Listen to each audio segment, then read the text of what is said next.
தேங்காய் சீனிவாசன் அவருடைய திரைப்பயணம் எங்க ஆரம்பிச்சது? நிறைய கஷ்டப்பட்டிருக்காரு. நெருங்கி உறவு. தேங்காய் சீனிவாசனுடைய மூத்த சகோதரி வந்து என்னுடைய மூத்த அண்ணனுக்கு திருமணம் செய்ய சம்பந்தமெல்லாம் பேசினேன். எங்கள் அண்ணன் மாட்டேன்ட்டார். அதில் தான் அந்த தேங்காய் வியாபாரியாக வருவார். தங்கவேல் நடிகர் தங்கவேல் தான் தேங்காய் வியாபாரியை வந்து அந்த நடிகர் வந்து ரொம்ப அருமையாக பண்ணார். அவரை இனிமேல் தேங்காய் சீனிவாசன் சொல்லுவார். அப்புறம் அவர் மாடத்தேட்டர்ஸ் படங்களும் வரிசையாக வந்துட்டார். ஜெய்சங்கரையும் தேங்காய் சீனிவாசனையும் அவங்க தான் பெருசா கொடுத்தாங்க. குறுகிய பட்ஜெட் என்ன வெற்றி நிச்சயம். வெள்ளி விழா அது வெள்ளி விழா நாயகன் மினிமம் பட்ஜெட். சொந்த வாழ்க்கையில சில சங்கடங்கள். அவர் ஆக சீக்கிய குடும்பத்துல இது பண்ணிட்டாங்க. திருமணம் தான் அவரை பெருசா போச்சு. அதுல மனசு உடைஞ்சதுல தான் உடல்நிலை சரியில்லாம பண்ணு. எம்ஜிஆர், சிவாஜி, ஜெமினி இவங்க 3 பேர் தான் மூவேந்தர்கள். அவங்க யாரை போட சொல்கிறாங்களோ, அவங்க யாரை கேமராமேனாக சொல்கிறாங்களோ, அவங்க டெக்னீஷியன்லேருந்து அவங்க தான் டிசைட் பண்ணும். சிவாஜி வந்து கொஞ்சம் சிவாஜி தேங்காய் சீனிவாசன் பேரை எழுதியிருந்தாக்கா அதை அடித்தார். வேண்டான்னு அவர் சொல்ல மாட்டார். அந்த அளவுக்கு வளர்ந்துட்டு வர நம்மக்கிட்ட ஏன் சைடு ஆக்டராக வரும்னு அவங்க தனியாக நடிக்க சொல்லுவாங்க. அது வந்து கடைசியில் பார்த்தா அவருடைய தொழிலுக்கே அடிபடுறது. ஆனால் அதுக்குள்ளார தேங்காய் சீனிவாசன் கொஞ்சம் பெருசாக வளர்ந்துட்டார். ஒரு பத்திரிகையில் என்ன எழுதுச்சுன்னா, காந்தி வேஷம் போடுறதுக்கு யாரா தகுதியான நடிகர், மிமிக்ரி பண்ணக்கூடிய நடிகர்னு எடுத்தாக்கா தேங்காய் சீனிவாசன். அதனால் காந்தி வேஷத்துக்கு அவரை தூக்கி விடுற அளவுக்கு போயிடுச்சு.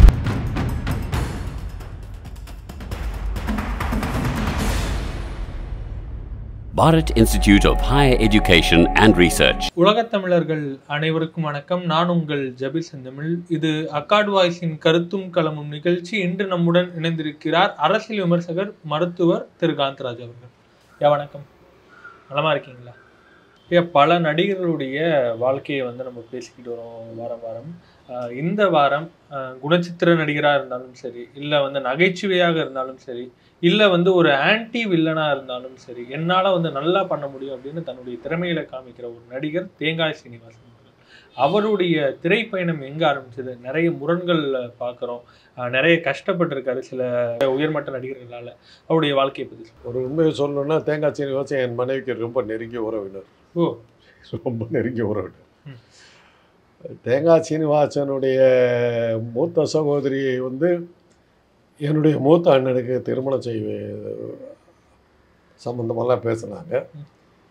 எங்கள் அண்ணன் கொஞ்சம் எங்கள் மூத்த அண்ணன் ஜெய்சீலன் பேர். அவருடைய படிப்பு கொஞ்சம் கம்மி. இவங்க ரொம்ப ஸ்டைலாக இருப்பாங்க, படிப்பு ஜாஸ்தி. எங்கள் அண்ணன் மாட்டேன்ட்டார். இந்த அளவுக்கு நெருக்கம். வீட்டுக்கு வந்து என் மனைவிகிட்ட எல்லாம் பேசிட்டு போவார். அதனால் அவர் ரயில்வேல ஒர்க் பண்ணிகிட்டு இருந்தார். ஸ்ரீவைகுண்டம் தான் சொந்த ஊர். அதனால் ரயில்வேல ஒர்க் பண்ணிகிட்டு இருந்தார். இதில் நாடக கலையிலலாம் ஆர்வம். அதில் வந்து நாடகத்தில் நடிச்சுக்கிட்டு இருந்தார். நடிச்சுக்கிட்டு இருக்கும்போது அந்த போஸ்டர்லாம் அடிக்கிறதுக்கு என் மனைவி குடும்பம் வந்து பெரிய அப்பா வந்து ரங்கம் பிரதர்ஸ்னு பெரிய லித்தோ ப்ரெஸ், அதாவது அன்றைக்கி இருந்த இதில் வந்து photo litho works, Aspi litho works, Rangam brothers தான் 3 பெரிய லித்தோ பிரிண்டர்ஸு. அந்த 3வது பெரிய இது வந்து என்னுடைய மாமனாருடைய கம்பெனி தான். அவங்க சகோதரர்கள்லாம் நடத்துகிறேன்.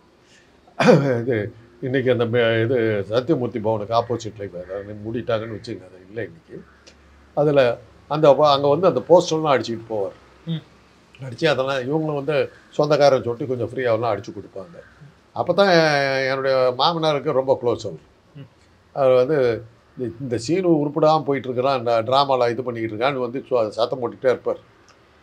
உறவுக்காரர்கள்ங்கிறதுனால எனக்கு அது தெரியும். அவர் வந்து சொல்லுவார் சீனுங்க. அப்புறம் வந்து ஒரு விரல்ங்கிற படத்தில் அவருக்கு சான்ஸ் கிடச்சிது. அதில் தான் அந்த தேங்காய் வியாபாரியாக வருவார்.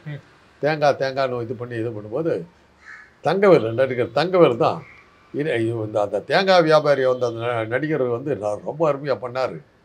அதனால் இன்றைக்கி அவருடைய பேர் வந்து சீனிவாசன் கேள்விப்பட்டேன். அவரை இனிமேல் தேங்காய் சீனிவாசன் சொல்லுங்கள் அப்படி சொல்லி அந்த டைட்டில் கொடுத்தது அவர் தான். அதை கொடுத்த உடனே அதில் பாப்புலர் ஆகிட்டார். அதுக்கப்புறம் 2-3 படங்கள் வந்தார். நல்லா கொஞ்சம் கிளிக் ஆச்சு. கொஞ்சம் அந்த மெட்ராஸ் இது ராய்பரன் லாங்குவேஜெல்லாம் கொஞ்சம் நல்லா பேசினார். அதில் கொஞ்சம் இதாக வந்தார். அப்புறம் அவருக்குன்னு ஒரு உரித்தான ஒரு ஹைட்டு இதெல்லாம் ஒரு காமெடியனாக இருந்தாலும் கூட ஒரு டிக்னிஃபைடு காமெடியன் மாதிரி அவர் நின்றுட்டு இருந்தார். கொஞ்சம் வித்தியாசமாக இருந்தார். அன்னைக்கு வந்து காமெடி நடிகர்கள் வந்து அன்னைக்கு நமக்கு இருந்தது நாகேஷ் ஒருத்தர் தான் இருந்தார். அதனால் வேறு ரீப்ளேஸ் பண்ணுறதுக்கு ஆளே இல்லை. ஸோ அந்த நேரத்தில் இவர் வந்தபோது இவரை உள்ளே சேர்த்திக்கிட்டாங்க. உள்ளே சேர்த்திக்கிட்ட போது பெருசாக்குனது வந்து என்ன எடுத்திங்கன்னா சேலம் மாடர்ன் தியேட்டர்ஸ். அவங்களுக்கு தெரியாது, ராம் சுந்தரத்துக்கு தெரியாது, இவர் எங்களோட உறவுக்காரருக்கு தெரியாது. ஒரு தடவை சேலத்தில் ஷூட்டிங் நடந்துக்கிட்டு இருக்கும்போது எங்கள் அண்ணன் மூத்த அண்ணன் அங்கே போன போது இவரை பார்த்துட்டு, சீனு நீ என்ன பண்ணுறன்னு கேட்டோன்னே, இதில் நான் தான் காமெடியா அப்படின்னு சொல்லிட்டு, அப்புறம் ஒன்று ராமச்சந்திரன் இருந்துக்கிட்டு, இங்கே உங்களுக்கு எப்படி தெரியும்? அட எனக்கு சொந்தக்காரங்க அப்படின்னு. அப்புறம் அவர் மாடர்ன் தியேட்டர்ஸ் படங்களும் வரிசையாக வந்துக்கிட்டார். ஜெய்சங்கரையும் தேங்காய் சீனிவாசனையும் அவங்க தான் பெருசாக கொடுத்தாங்க.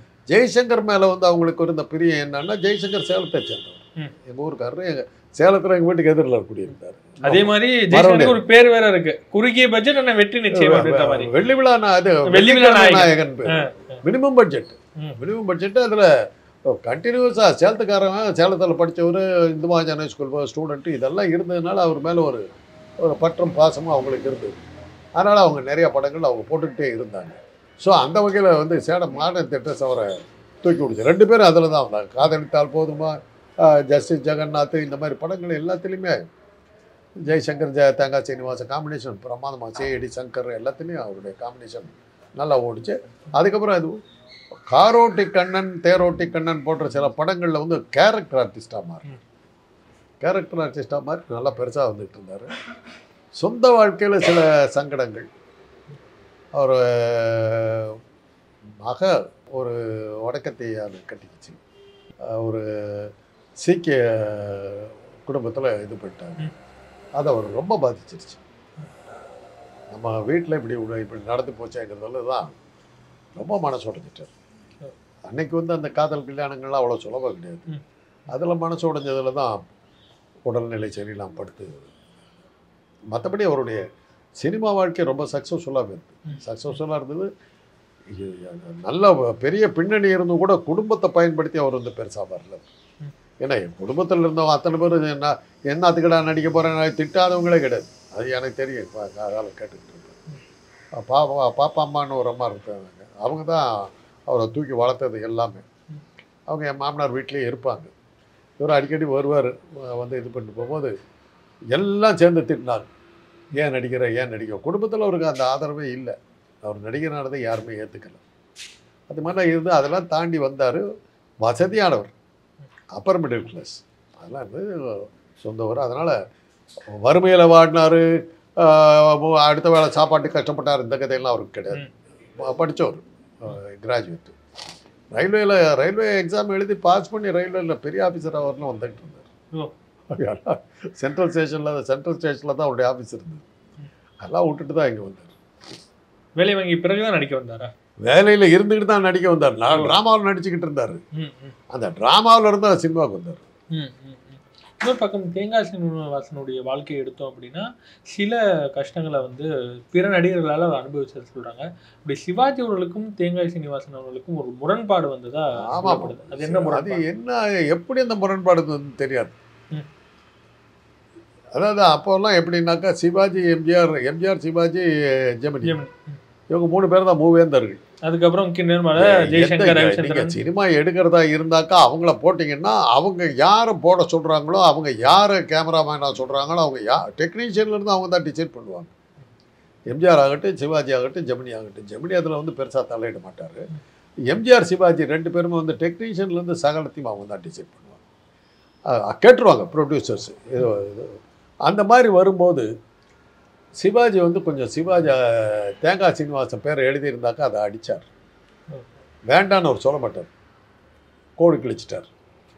அந்த தகவல் வந்தபோது எங்கள் மூத்த அண்ணனுக்கு செய்தி வந்தது, ஜெய்சலுக்கு. அவர் வந்து சிவாஜிக்கு ரொம்ப நெருக்கம். ஏன்னா சிவாஜி சேலத்துக்கு வரும்போது அவருக்கு சாப்பாடு அனுப்புறது 3 வீடு தான்.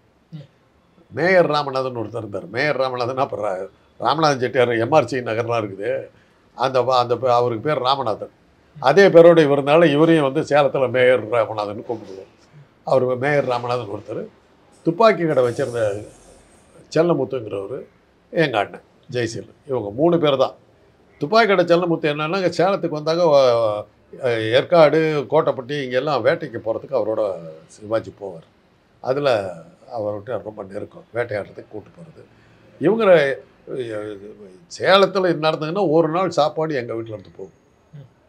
நாங்கள் எல்லாருமே எடுத்துக்கிட்டு போவோம். அது மாதிரி நாங்கள் நிறையா போவோம். அந்த அளவுக்கு ரொம்ப நெருக்கம். அவர் 2வது உடல்நிலை சரியில்லாமல் சேலத்தில் எதாவது படுத்தாக்கா எங்கள் அண்ணனுக்கு தான் ஃபோன் வரும். அவர் தான் டாக்டர்கிட்டலாம் கூப்பிட்டு போவார். அது அந்த அளவில் கட்டபொம்மன் நாடகத்து சமயத்தில் முதல் நாள் நடிச்சிட்டார். அந்த உணர்ச்சி வசப்பட்டு அந்த இதெல்லாம் அவருக்கு அந்த ஆவேசமெல்லாம் வந்துடுச்சு. சாமி ஆடுற மாதிரி ஆடி தள்ளிட்டார். தொண்டையெல்லாம் போயிடுச்சு.